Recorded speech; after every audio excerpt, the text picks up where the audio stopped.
Ask any collector today, and they'll tell you something odd about John Wayne autographs from the early 1970s. Almost every one of them is personalized. To Danny, to Bill, to little Susie. Dealers grumble about it to this day, because a named autograph is nearly impossible to sell. Some call it a quirk of an aging star. It was no quirk, it was a weapon. Quiet, polite, and aimed with perfect precision. And to understand it, you have to stand on a cold Seattle sidewalk in 1973 at 20 minutes to 8 in the morning and watch a 9-year-old boy do something that made the biggest star in the world stop in his tracks. By the way, for our nostalgia-loving viewers, I'm leaving my friend Henry's channel in the description below. Don't forget to pay him a visit after the story. Here is the story. In the fall of 1973, John Wayne traded his horse for an unmarked police car. The picture was called McHugh, his first cop film, shot right on the streets of Seattle. No prairies, no cavalry, just wet asphalt, gray skies, and a 66-year-old legend in a sport jacket, chasing bad guys past coffee shops. The city couldn't believe he was really there. Crowds gathered at every location just to watch him walk, and every morning began the same way. Wayne stayed at a good downtown hotel, and by 20 to 8 each day, there'd be a little cluster waiting by the entrance. Not reporters, kids. School kids with satchels and lunch pails, detouring 3 blocks on their way to class for one reason. Everybody in Seattle knew that John Wayne never, ever turned down a kid. It was one of the oldest facts in Hollywood. Grown men he could brush past, producers he could growl at.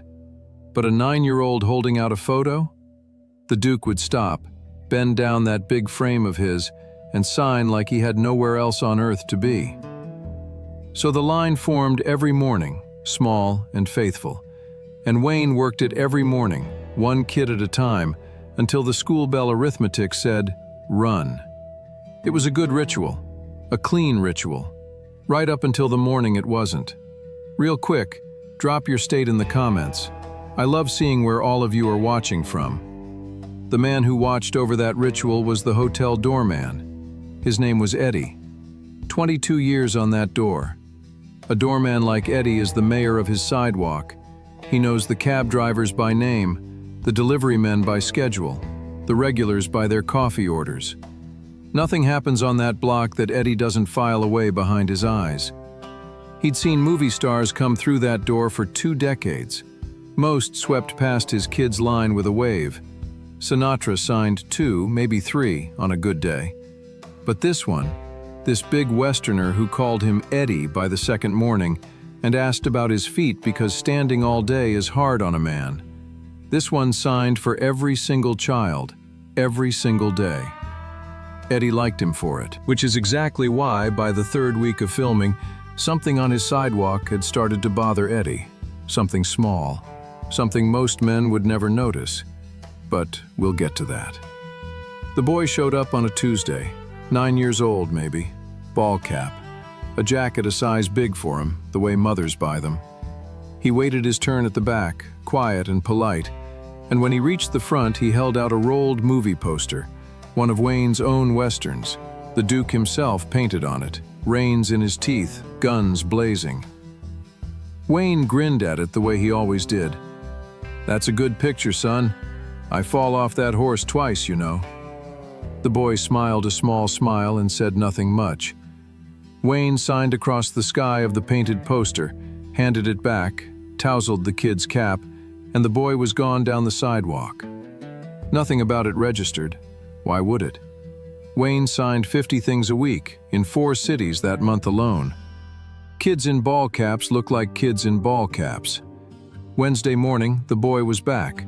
Same jacket, same spot at the back of the line, another rolled poster.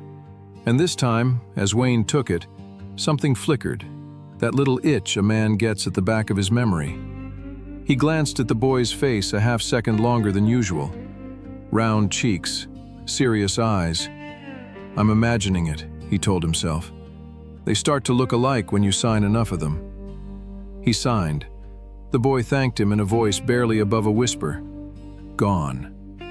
Thursday morning, third day. The boy reached the front, held up the poster. Wayne signed it, and it was in the handing back, in that half second when the boy's fingers closed around the roll, that the memory finally sat up straight. The eyes, the jacket, the whisper. "Say," Wayne said, easy, still holding his end of the poster. "Didn't I sign one of these for you yesterday, son?" The sidewalk went quiet, and the boy's face turned red, that deep, helpless red only children can produce. Not the red of a kid caught being greedy, something worse. Shame, ears to chin. His mouth opened, nothing came out, and then he ran. Poster clamped against his chest, satchel banging on his hip, right down the block and around the corner like the street was on fire. "Hey!" Wayne called after him, not angry, just startled, one big hand half raised. Gone. Wayne stood there a moment, pen in hand, looking down an empty sidewalk. 66 years old, 4 decades in the roughest business there is, and genuinely puzzled by a 9-year-old. He could have chewed on it. He didn't. There were 6 more kids in line, and the school bell doesn't wait on mysteries. He crouched down to the next one. "All right, partner, where were we?" But at the hotel door, a man in a gray uniform hadn't moved. Eddie had seen the whole thing, and Eddie wasn't puzzled at all. Eddie waited until the last kid was signed and running for school. Then he crossed the sidewalk, quiet, the way doormen move, and stood beside Wayne like a man commenting on the weather. "Mr. Wayne," a pause. "Don't be hard on that boy in your mind. It's not what it looked like." Wayne glanced at him. What did it look like? Eddie didn't answer directly. Instead, he did the thing he'd been wanting to do for a week. He tilted his chin, just slightly, down the block. Halfway down, past the newspaper box, a thin man in a brown jacket leaned against a parked car, reading a folded racing page, or pretending to, and under his arm, in a neat stack, a half-dozen rolled movie posters. "He's there most mornings," Eddie said, voice low. "Works the schoolyard 2 streets over.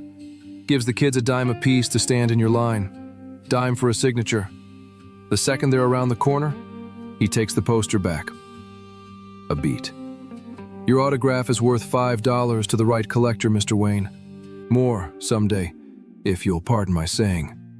That man's been putting kids through your line all week like coins through a machine." Wayne looked down the block for a long, long moment. The brown jacket turned a page.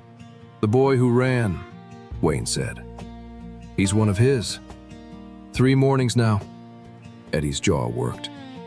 "Some of those kids, a dime matters, you understand. It's not the kids, sir." "No," Wayne said quietly. "It's not the kids." He didn't march down the block.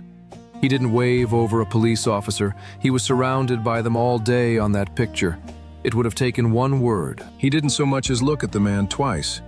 He thanked Eddie, went upstairs, and thought about it the way he thought about everything, slowly, over black coffee, turning it like a man turns a fence post, looking for where the rot starts. By morning, he had it. Friday, 20 to 8.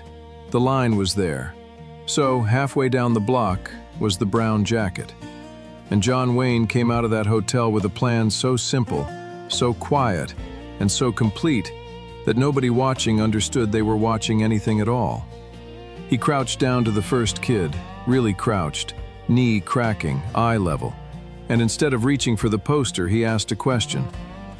"What's your name, son?" "Bill." "Bill." Wayne nodded slowly, like the boy had said something important. Then he spread the poster on his thigh and wrote, big and slow, saying the words out loud as the pen moved. "To my pal, little Bill, from your friend, John Wayne." He handed it back and looked the boy dead in the eye. "That one's yours now, Bill. Says so right on it. Nobody else's name would fit." The next kid stepped up. "And what do they call you?" "Charles." "Charles." A squint. "You look like a hero to me. Let's make it official." To Charles the Hero, from his friend John Wayne. Read aloud, handed over like a diploma. A little girl with a gap-toothed grin. To Miss Susie, the best smile on this street. A skinny kid with taped glasses. To Professor Mike. One at a time, name after name. Every signature a small ceremony, every poster nailed forever to one particular child. The line took 3 times longer than usual that morning. Nobody minded. Kids walked away reading their own names over and over, mouthing them, grinning like they'd been knighted. Have you ever watched a child hold something they already know they'll keep for 60 years? That sidewalk was full of it. And down the block, the brown jacket had gone very still. Because he understood immediately, the way men like him always understand immediately. A John Wayne autograph was worth $5 to a collector. To Charles the Hero, from his friend John Wayne, was worth nothing to a collector, and everything to Charles. The stock he'd been harvesting all week had just turned worthless in a single morning. Not by a punch, not by a policeman, by a pen, and a grown man asking children their names. He tried for 2 more mornings. Both mornings, every signature came out the same way, named, dated, read aloud, sealed to its owner in front of witnesses. The 3rd morning, the parked car was empty. The brown jacket never came back. The kids did. That was the beautiful part. The line got longer, if anything, but now they came on their own account, for their own posters and scraps and school notebooks, and they compared nicknames like medals.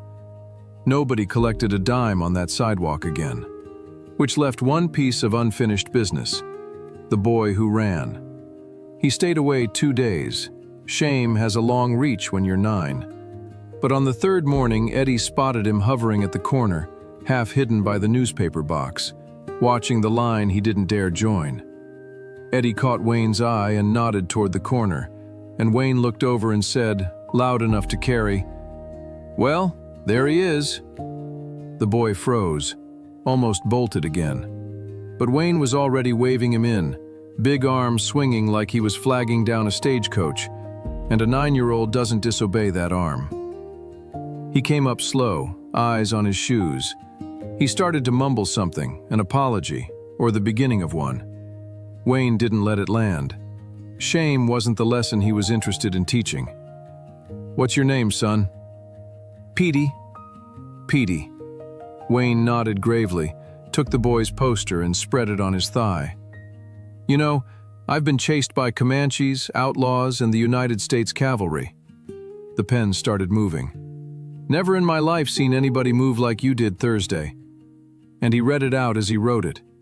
To Petey, the fastest man in Seattle, from his friend, John Wayne. The sidewalk laughed. Kids, Eddie, a cab driver leaning out his window. And Petey looked up from his shoes, and the shame that had been sitting on him for 3 days broke apart into a grin the width of the street. That poster wasn't going to any man by any parked car. It couldn't. It had Petey's name on it, and a title he'd spend the rest of his life explaining. Filming wrapped in Seattle a few weeks later. On one of the last evenings, Wayne came back from the set carrying something under his arm. A rolled 1 sheet, a movie poster, the kind the studio printed by the thousand. He stopped at the door. Eddie held it open, the way he had 100 times. Wayne handed him the roll. "Man ought to have something for his wall," was all he said, and went inside to pack. Under the lobby light, Eddie unrolled it. Across the painted sky, in that big slanted hand, to Eddie, the man who watches the door, J.W. It hung in the doorman's booth of that hotel for as long as Eddie worked there, and in his den for 30 years after that. He told the story to anyone who asked about it, and plenty who didn't. The dime, the boy who ran, the morning of the names. Wayne never told it at all. Not once, in any interview, in the 6 years he had left. But the evidence is still out there, scattered across the country, hanging in dens and hallways and grandkids' bedrooms. Ask any collector. John Wayne autographs from the early 1970s, so many of them stubbornly, unsellably personalized. to Little Bill, to Charles the Hero, to Petey, the fastest man in Seattle. Dealers still call it a quirk. Now you know better.